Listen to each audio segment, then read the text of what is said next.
Last time on A Night and Its Moon. The men in the mountain fortress gave Amaris a cushy room with its own bathtub while they discussed her. She barely spared a thought for Nox. Again. All the sexy boys couldn't decide if she could be in their super secret warrior club, so she just convinced them with her magic. Her new sparring partner was a half-fae named Ash, and he was a little resistant to her magics, but not totally.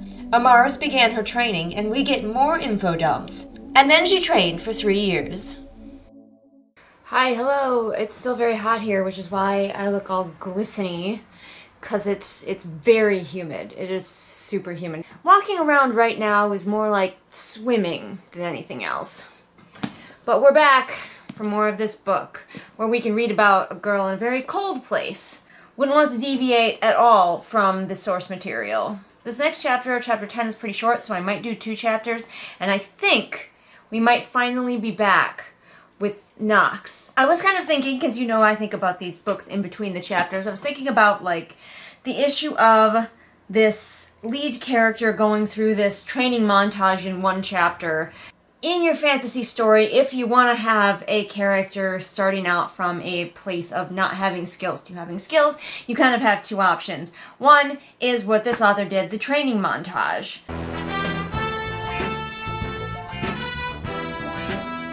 Devote a chapter or 2 to the character's training so you can get them where you want them to be.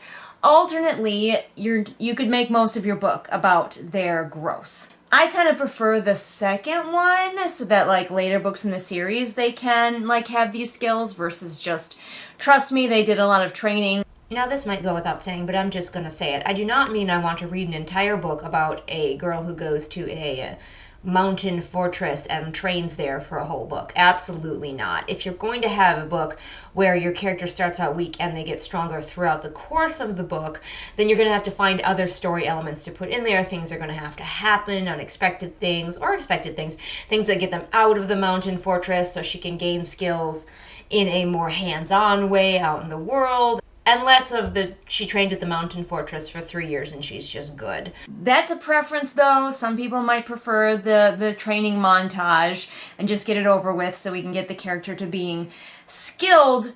Does kind of beg the question, why don't we just start out with a character who's skilled? Like, it kind of is like, how important is it that we see their tragic backstory? Now, one would think this book is promising us, like, a romance for the ages here, so one would think it is important that we see their tragic backstory, that we feel the pain of them being, of these 2 people being ripped apart, except for, it's been like 3 years, and the main character, our new main character, has barely mentioned or thought of this girl who, I mean, it says right on the back, a bond that neither time nor distance could possibly break. I'm not seeing this bond. I'm not seeing this, like, epic love story of them being torn apart and fighting to get back together. She's not even learning to become an assassin so she can try to find Nox. Yes, very sad. Anyway, it got me thinking. There's variables. There's so many things to think about when you're writing a story, a fantasy story or otherwise. Like, why have you chosen to include this? Is it important? Just so many factors. And I don't think that this author was necessarily wrong to include the backstory and then not necessarily wrong to decide to go with a training montage instead of letting us see the character's growth through the book, because if the character's growth is not the most important part of the story, then you're probably going to have to gloss over to get to the most important part of the story. Still don't know what that is, though. If by the end of this chapter, after she's finished her training montage, we still don't have a plot, I am going to be awarding this the confusing plot or no plot in sight square on our bingo card, alright? So I'm giving it 1 more chapter to develop a fucking plot. Because girl leaving orphanage and training montage is not a plot. Like, what is the story? What are we driving towards? What are we hoping to see in the future? The back of the book tells us there's going to be a love story, but there's been very little of that anywhere. I have some herb pretzels, which are very tasty. And we are going to get to reading and find out. We're 186 pages in. Let's go. I've been very generous giving this book a really long time to develop a plot just because this author's writing style is so bloated. She is getting initiated. We're watching her get initiated into the Reavers. Ah, yes, it would not be a fantasy ceremony without people cutting the palms of their hands. Please, I beg you, if you're writing a fantasy book, just skip this nonsense. Everyone's seen it 8 million billion times. Alright, so it's just a page and a half. The ritual.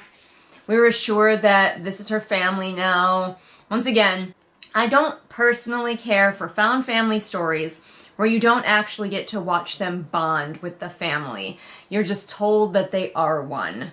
I think that's so important, like seeing the relationships build instead of just being told this is how they met and now they are a found family. We've head hopped, we'll see for how long, to Ash, her sparring partner slash buddy. As Dr. Seuss famously said, a writer who breathes more words than he needs is making a chore for the reader who reads. A drenching of sweat had begun to cause his shirt to cling to his hardened body, betraying his exertions as he brought the sword up once more. A drenching of sweat had begun to cause his shirt to cling to his hardened body. Try something like, his shirt clung to his hardened body with his sweat as he brought his sword down for another blow. Like, just fewer words, my friend. Economy of words. You can tell the same story without such long and awkward sentences. And I'm the queen of long, awkward sentences, so look at me, pot, kettle. But, like, we all gotta start somewhere. We all gotta realize that we do it so that we can try to fix it. This is a dialogue tag I've never heard before. I think you're just getting old, she sparkled. Excuse me, what? Okay. I'm not one of those people who's like super aggressive about dialogue tags. Like, you can say someone squeaked, or howled, or roared, or growled. I'm fine with it as long as it's used in moderation. But like, she sparkled? The skin of a killer, Bill. We've head hopped back to Amaris now. And of course, now Amaris wins a fight, a sparring match, very handily. She's not even tired, she's not even sweating. Now, maybe part of that is because she's like half fae, so she does have an unfair advantage that way. But we don't know. We haven't ever seen any evidence that her half fae nature gives her the ability to have higher endurance or not sweating. We've head hopped to Malik, who is the person she's beating in the practice match. And of course, they have to praise how agile she is, how nimble she is. Because she's a small girl, so she has to be like quick and agile and nimble. If you're sick of reading all these tiny little sword women, check out my book, The Wolf and the Hawk. Rayoni, the main character, wields a great big fuck-off axe, and she's built like a person who wields a great big fuck-off axe. Apparently she does get sunburn, so at least there's that on her perfect white porcelain skin. We head hop to Audrin so he can have a moment of pride. I find it incredibly hard to care about or buy this father-daughter relationship that she apparently has with Audrin because, first of all, we never got any scenes of them bonding, and second of all, we find out that she probably used magic to convince him to take her to the mountain in the first place. So their relationship is basically based on him being forced to take her, and it's just not doing it for me. This is a definite, everybody praise our main character, everybody think about how cool the main character has become. Do I have that on here? Yes, everyone praises main character. I'm adding it. Even though they're not doing it verbally, we're hopping from head to head, listening to how great the main character is, and how far she's come, and she's just so skilled, she has a warrior's heart. Alright, and we're so close, we could... If I get the confusing plot/no plot in sight by the end of this chapter, all we will need is fat equals evil to get a bingo, our first bingo. So let's go. Yep, there's another character who we had hop into so he can praise her. She's just the best fighter, the most agile. No one can hope to match her. This author really likes to describe characters in a specific way. Like, this author likes to call her the Ivory girl, the Snowflake girl, and she's just described this guy with red hair as the Copper Reaver. We're watching him spar with her, and it just exists so we can be in his head thinking about how far she's come, how awesome she is. I hate prolonged praise sequences for main characters, or any characters really, especially since none of these people are even saying it to her. They're all thinking it in their heads, and we're head hopping for the specific purpose of listening to everyone praise her. Hate. Double hate. Loathe and entirely. Oh my gosh, just because, again, this book has not an original thought in its head. The two are fighting, and the fight changes. They both drop their swords, and they're gonna fist fight, and her opponent says, "Fine, dance with me." I don't know if she's gonna have romantic feelings about Ash, or maybe the author just has romantic feelings about Ash, but yeah, this is also pretty overused. This sparring sequence is just going on, and the only reason I can think that it exists is to heap more praise on our main character. I've used a sparring sequence in my own books, but the characters were like discussing something, like hashing out an issue while they were sparring, so the motion of the scene helped keep the dialogue from getting bogged down, or at least that was the hope. Want to see how I did with that sparring sequence and see if you think it was better than this one? Check out my latest release, Boots. It's available now on Amazon. And don't forget to leave a review when you finish. But there's really no dialogue in this. They're just fighting. We're just watching them spar and cutting aside occasionally to get somebody else thinking about how amazing our main character is. As far as action scenes go, I think I'm able to follow the motion. This is one of those action scenes where every single blow is described. Again, I might call this a bit of a novice mistake. Most readers do not want to read every single blow. Her right foot came up to kick his left side, and she brought her left hand to his cheek. You know, like, we don't need an entire blow-by-blow, especially one that's going on this long. Like, in a shorter fight, maybe you could do that. But I think this author just, like, didn't know what to do with this chapter, and it's just like, let's have an extended sparring sequence, because I'm almost to the end of the chapter, and that's all it is. And I'm trying to read it like, how do I find her writing of action sequences, and at best, it's fine. At worst, it's definitely very novice, and I'm really having to concentrate to follow the action. If I wasn't very carefully reading the sequence, I would not be able to follow the action. And like I said, it is very, very blow by blow. Here's exactly what's happening. And of course, she wins the sparring match. There's a very brief moment where it looks like, oh no, maybe she won't win, but she wins. Alright, so it's just a sparring sequence punctuated by characters reassuring us how great Amaris is. If you cut this chapter out, you lose nothing except for her initiation sequence, which could have been plopped on the end of the previous chapter. So honestly, cut this whole chapter out, throw it away. Sometimes it can be tough as authors to realize that an entire scene needs to be scrapped, and I'm sure if I walked up to Piper CJ and told her to throw out the sparring scene, she would be very affronted and be like, no, I loved the sparring scene. But here's a secret. Whenever I have to take out a scene, especially a scene that I love, I put it in a separate Word document. So it's still there, it's still alive, and in my personal version of the book, it's still in it. But in the version that goes out to the world, I've gotten rid of that scene that's not doing anything for the story. I find that to be the most helpful way to get myself to delete scenes that I'm very fond of, if they aren't helping the story. Now, I'm not saying that you, as an author, have to delete everything that you love from your story. There can be things that are in there, because it's your book, that you just love, and they aren't necessarily the most perfect thing for the plot.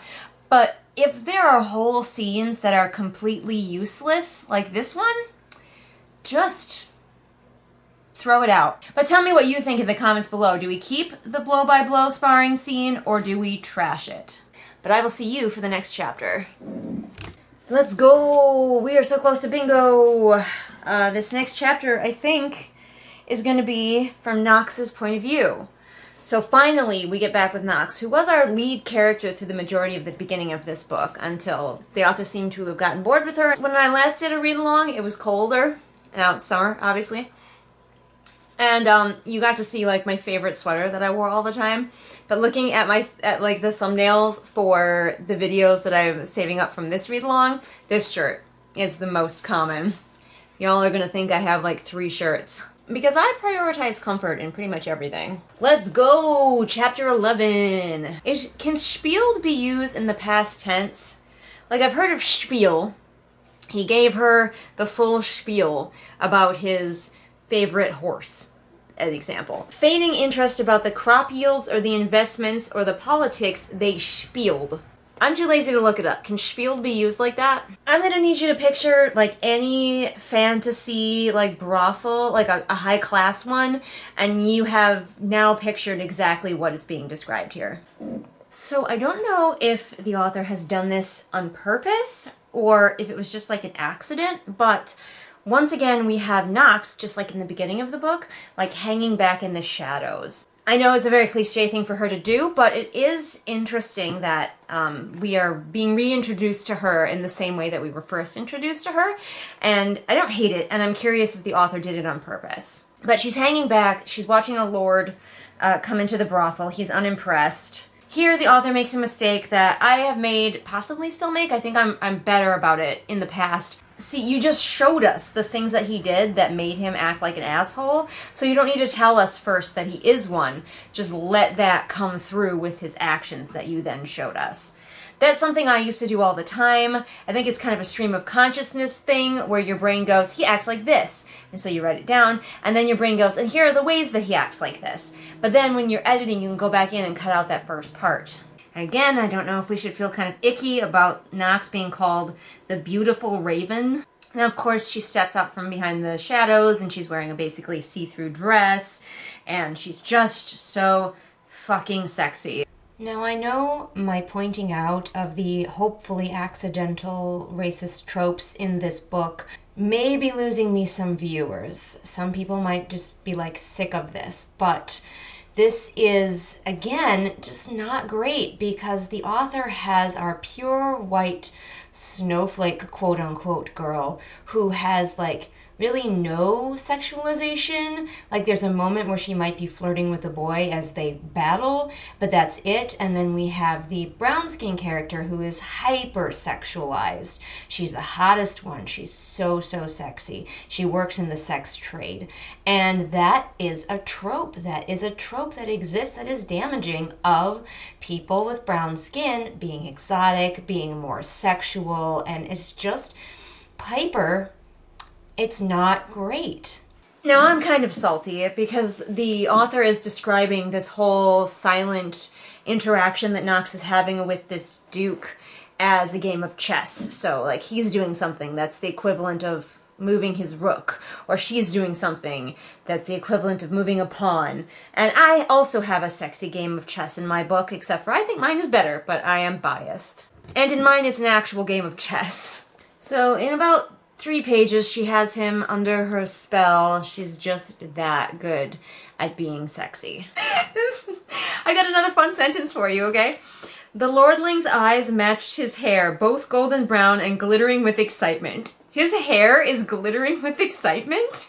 Knox has, of course, lured him to the bedchamber with ease. We get the first hint that Knox is not an ordinary person. I knew this. I had heard other people talk about this book, that she's, I think, like a succubus. Again, not great.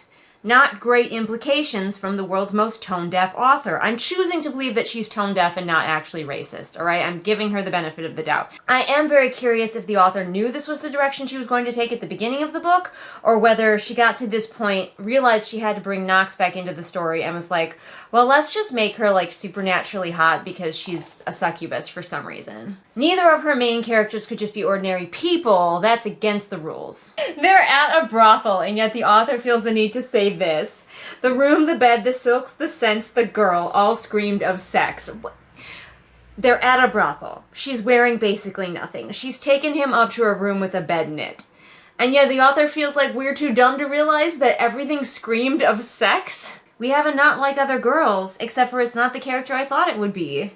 Unlike any woman or man he'd come across. I think we get to market. I was waiting on it for somebody to basically say Not Like Other Girls, and I think this is pretty close. So we're marking it. We have Not Like Other Girls. Mark your bingo sheets. I could get a bingo going from right to left corner if I got MC has sudden last-minute new powers or abilities, and damaging sexual assault tropes, which I am 100% positive we will get in this book. It's only a matter of time. So, which way are we going to get bingo? It's going to be diagonal, probably, but which one? Place your bets. We are head-hopping real bad, just bouncing back and forth between the Duke and Knox. I do not understand. This is such an allosexual thing. Why would you pay so much money. Like, he's talking about, it took a hefty chunk of his inheritance for one sexual experience. Like, sex cannot be that good. Can it? It cannot be. I've experienced sex. I am not a virgin. Not that you all cared to know that. But, like, it cannot be so good that you would give up part of your fortune for it. Allosexuals, are you okay? We have, like, a page break, a time skip, except for it's actually just being used to go into the Duke's head. But we were already in his head. We were skipping back and forth. This author really definitely struggles with point of view. Like, we're getting this fucking Duke's backstory, and I do not care. He's probably gonna be dead. Like, unless he is a character who's gonna be reoccurring, please, I do not care about his fucking backstory. We have a return of Freckled Girl, where we're finding out that you remember her, one of the sisters who was taken at the beginning, she was the one who lured the Duke over to this brothel. And then we're back. We cut away just to find out the Duke's backstory and how he ended up coming here. Ah, there it is. I was waiting to see when she would be described as glossy-haired, and here we have it. Not even halfway through the chapter. Her hair, lest we forget, it's glossy. It's been a while since I said anything. There's nothing to say. It's just foreplay. I'm just watching them do foreplay. So the very end of all of this foreplay, we get the Duke admitting something to her, some political thing that I'm sure the mistress wanted to know, and that's why they lured him here in the first place. I don't love how often this Duke is being described as childlike in his excitement about this sex. Like, we're getting a sex scene, like, very adult. Multiple times, his joy and rapture has been described as childlike, and it's just squicking me out. No, don't like that. So, they have more foreplay, and, like, I'm not gonna describe. I know I have asexual viewers, I'm just, like, reading it, like, whatever, can we get on with this? But she's gotten him to promise his soul to her, which I already know that she is not a human, and quite frankly she'd have to be, because, like, the stuff that this author is describing, yeah, sure, it's sexy, it's titillating, whatever, but it's nothing exceptional, so she would kind of have to be a supernatural sex being to get this guy so fucking aroused. This guy who's been to, like, every whorehouse in the world, blah blah blah, he's seen it all, but he's never seen anything like her. Oxytocin flowed into her. Ma'am, this is a fantasy book? Have we got anachronistic language? I think we already do. Yes, we already have that one. Okay. Okay. This is just... This sex scene was doing fine. It wasn't being exceptional, but it was doing fine. It wasn't cringy until we've reached this moment. So, she's like a sex vampire, essentially, as a succubus. She's draining him of his life force through his cock. But we're going to put Mr. Yuck on the screen for this very hilarious sentence. I just have to read it to you because I laughed so hard. The hard, thick rod of dopamine and serotonin and heart and soul throbbed within her as she moved. What the fuck? What? Has anyone checked on Piper CJ? Is she okay? She almost drains him dry of his life force, of course, nothing else. And then she's like, oh yeah, I have a mission and I need him alive. So she does not kill him by riding him to death. Death! By snoo-snoo! Yeah! When he wakes up, she's like, I need you to listen to what I'm going to tell you. And he says, anything you say. Then we get another one of these page skips. Not exactly a time jump, but it's sort of more about like a plot jump. Just talking more about Nox and her powers and her, you know, all that. Getting a little bit more of Nox's history. Apparently this part couldn't be included in the beginning of the book. My theory, again, is that the author did not know what she was going to do with Nox until she got to this point. So now she's going back and being like, yeah, Nox also, forgot to mention, never got sick. My other kids got sick and died of a fever. Nox was fine. Also, apparently, Nox is supposed to have had some sort of charm over the adults in her life, which she does. She is the favorite, or was the favorite of the, like, main sister. But I guess she'd always had it. Not for the other children, though, just for the adults. Because if it had been for the other children, then the author would have had to go back and, like, rewrite some stuff. And I can tell we're not interested in that. Now we're getting Nox's backstory at the brothel. She worked behind the bar for a while. She worked running errands. And then this guy named Theo showed up. And Theo was like really nervous about this whole, sex workers thing. So the first time he was with a girl, rather than having sex, he just wanted to talk to her. Now, granted, I get it. There's people you just don't want to be stuck talking to for 2 hours. That can be annoying. But it definitely sounds like this woman was annoyed. Like, these women were annoyed that Theo wants to treat them like people rather than just use them as sex objects. Like, he paid for his 2 hours and wants to talk to you instead of have sex with you. I don't get why this would be such a problem, personally, unless they were hoping that the sex would be fast and he'd have paid for 2 hours and all he would need is 10 minutes. Maybe that was the hope. But of course, he falls in love with Knox. Oh, this chapter's going on forever. We get it. Theo's a bit of a bore, and eventually she's going to have sex with him and kill him with her powers. Like, we already know what's going to happen. Especially since we know this man is going to end up dead. Why are we going through so much effort to, get to know him? Pages of getting to know him. The only thing I can think of is that the author wants to build up that the first person that Knox killed was kind of a bad person. Because he is kind of obnoxious. He won't leave the girls alone. He always wants to chat with them, whether they want to chat or not. And he's formed a special attachment to Knox, and now he's got it in his head, because he's also a virgin, that they will lose their virginities together. And she's just not into it. And that's fine, but I think it would be way more emotional if she actually liked him back, if the sex that she's going to have with him was consensual, and then she accidentally killed him with her sex powers and was sad about it. It could be so much more powerful than obnoxious incel shows up and annoys everyone and then gets killed by sexy times, in my opinion. We have fat equals evil. We find out that this guy was fat. Yes! Oh yeah! No, we do. We have bingo. Because at the end of the last chapter, I forgot to put in that we also have confusing plot or no plot in sight. We have no plot in sight. So we have our first bingo, everyone. We have everyone praises main character. Minority is just there to help straight, white, etc. MC. We've got the free space. We've got confusing plot or no plot in sight, and fat equals evil. So yes, we have our first bingo, and we're not even halfway through this book. We're close to halfway. But let's see if we can get the bingo going the other way, or fill up the board. Exciting, everyone. There's no prizes for getting bingo, but, excitement. If you're playing at home with a different bingo card, have you already gotten bingo? I'm sure you've told me in the comments, but this is great. We have our first bad book bingo. Yeah, she's, physically repulsed. She thinks he's disgusting. She doesn't want him to be her first. Why couldn't we have it where she thought he was cute, and she was like, yeah, okay. And then she accidentally kills him. We're getting a lengthy description of this sexual encounter as well, and I do not want it. I do not want it. You're welcome, me reading this for you all. We might be getting our damaging essay tropes as well, because this is not consensual. She did not want this. So she lies back and thinks of England, or rather she lies back and thinks of Amaris, because this love for the ages is incredibly one-sided. But hey, at least Knox is thinking about Amaris every now and then. Unlike Amaris. Oh, we're running out of memory card. I gotta read this terrible sex scene faster. She kills him. We're not surprised. We knew that was gonna happen. So the madam comes in, they realize he's dead, and the madam is like, ooh, cool, I can use this to my advantage. So, yep, that's the chapter. Thank goodness that's over, but we got bingo! We got bingo! So exciting! Alright, I need to stop. Memory card almost out. I'll see you for the next chapter. Tia. Did you hear the news?